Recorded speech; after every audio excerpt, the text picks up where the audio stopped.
লাশ মনে করেন হাতের কাছ থেকে চলে যাচ্ছে, লাশটা ধরতে পারতেছি না, এত স্রোতের পানি।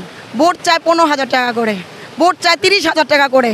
এটা কোন দেশে আমরা বসবাস করি, কোন সমাজে আমরা বসবাস করি? কালকে রাত্রে এসে আমরা যা দেখলাম এটা কল্পনার বাহিরে, আগে যেটা আমরা ধারণাও দিতে পারবো না। আর কালকে তো মনে করেন হেলিকপ্টার ছাড়া সম্ভবই না যে কারোকে হেল্প করার জন্য, কাউকে ওখান থেকে আমরা নিয়ে আসার জন্য, এটা কোনো মতেই সম্ভব ছিল না। তারপর আমরা চেষ্টা করলাম, কিন্তু আমাদের স্পিড আমরা ইয়া থেকে নিয়ে আসছি, বোটগুলো নিয়ে আসছি ঢাকা থেকে, তো এখানে কোনো বোট নাই। তো এই বোট দিয়ে কতটুকু আর যাওয়া যায়? যে রাস্তা যে স্পিড পানি ছড়তেছে এগুলো সম্ভব না, এগুলো হেলিকপ্টার ছাড়া আর আমাদের ভারী কোনো যানবাহন ছাড়া সম্ভব না।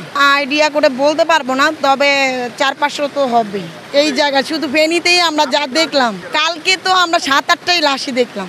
কালকে একই ঠিক ওই সাইডটাই একটু বেশি হয়েছে, এই সাইডটা আজকের 1:30টার পর থেকে এই সাইডে পানি ঢুকতেছে। আজকে 1:30টার পর থেকে কিন্তু এইদিকে প্রচুর পরিমাণ পানি ঢুকতেছে, কিন্তু ওই সাইডটা খুব বেশি ছিল।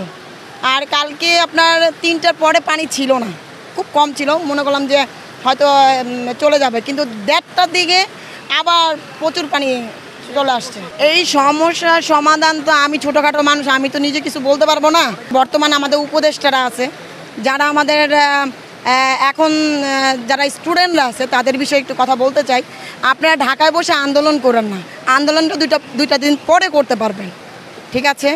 2টা দিন পরে আপনারা আন্দোলন করতে পারবেন, কিন্তু এই মানুষের জীবন যে চলে যাচ্ছে এটা কিন্তু রিটার্ন আসবে না। তারা কিন্তু এখন না খেয়ে আছে, তারা কিন্তু না পড়ে আছে, ঠিক আছে? ওই মানুষগুলো যদি একবার এখান থেকে লাশ হয়ে চলে যাচ্ছে, এই লাশটা রিটার্ন আপনি আনতে পারবেন না, বাট আপনি আন্দোলন 10 বার করতে পারবেন। আপনি কালকের পরে পরশুদিনও আন্দোলনটা করতে পারবেন, আপনি আন্দোলনটা পরশুদিনই করেন। এখন আপনারা মাঠে নামেন, গদি নিয়ে আর চিন্তা করেন না, চলে আসেন মাঠে। আমাদের আম জনতা যারা আছি এখানে কিন্তু কেউ কোনো সংস্থা থেকে আসে না, সবাই আমরা যার যার ইয়া থেকে আসছি না, যার যার ফ্যামিলি থেকে আসছি না। কেউ এখানে টিম নিয়ে আসেন, কেউ টিম নিয়ে আসে না। তো আমরা আশা করব আমাদের এখানে যারা যারা আছে সবাই আশাবাদী, আর জনগণও আশাবাদী, আপনারা চলে আসেন। আমরা যেরকম দ্বিধাবোধ করি না, মৃত্যুকে হাতে নিয়ে আমরা পানিতে নেমে গেছি, আশা করি আপনারাও নিয়ে আসবেন। যদি আপনারা না আসেন আমাদের সাহায্য করেন, আমরা যেয়ে পৌঁছাই দেব। আমরা সাহায্যের জন্যই এখানে আসছি, জীবনে বাজি রেখে এখানে আসছি, জীবনে মায়া নিয়ে আমরা আসিনি, ঠিক আছে?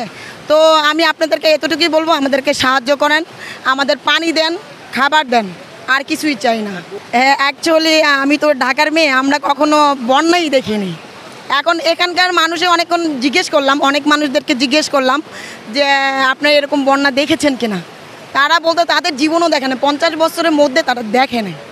এখন এই পানিটা দেখে তারা তো হতবাক যে এরকম পানি আসবে। কেউ কেউ আছে জানেন, রাত্রে পানি চলে আসছে দরজায়, তারা ঘর থেকে বের হয় নাই, তারা তো মনে করছে যে এটা তো পানি চলেই যাবে, কিন্তু সকাল হতে না হতে তারা ভেসে চলে আসছে। আজকে আমরা এমন বয়স্ক লোক, আমরা ওখান থেকে 70-80 বছর, তাদেরকে কোলে করে নিয়ে আমরা বোট দিই। আমাদের এখানে বোট মাত্র একটা, বোটের সংখ্যাও নাই। বোট আনতে হয় আপনার সেই থেকে সদরঘাট থেকে।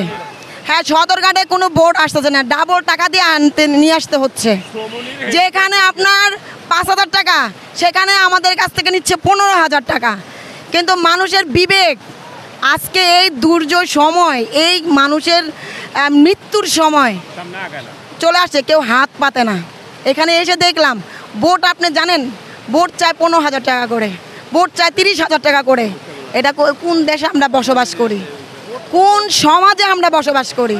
আপনার গাড়ি ভাড়া দিয়ে আমরা বাসে আসছি, বাসে যে জায়গায় 200 টাকা ভাড়া, সেই জায়গায় আমরা আসছি কত জানেন? 400 টাকা ভাড়া দিয়ে, ডাবল ভাড়া দিয়ে আসছি। তো এইগুলো আমরা উপরের লেভেল যারা আছে তাদের দৃষ্টি আকর্ষণ করছি, আপনারা এগুলো সমাধান করেন, আমাদের সাথে এসে দাঁড়ান, ঠিক আছে? এই মানুষের হাতে চেহারার দিকে তাকান একবার। মৃত্যুর মিছিল আর আমরা চাই না, শান্তি চাই, দেশে আমরা শান্তি চাই।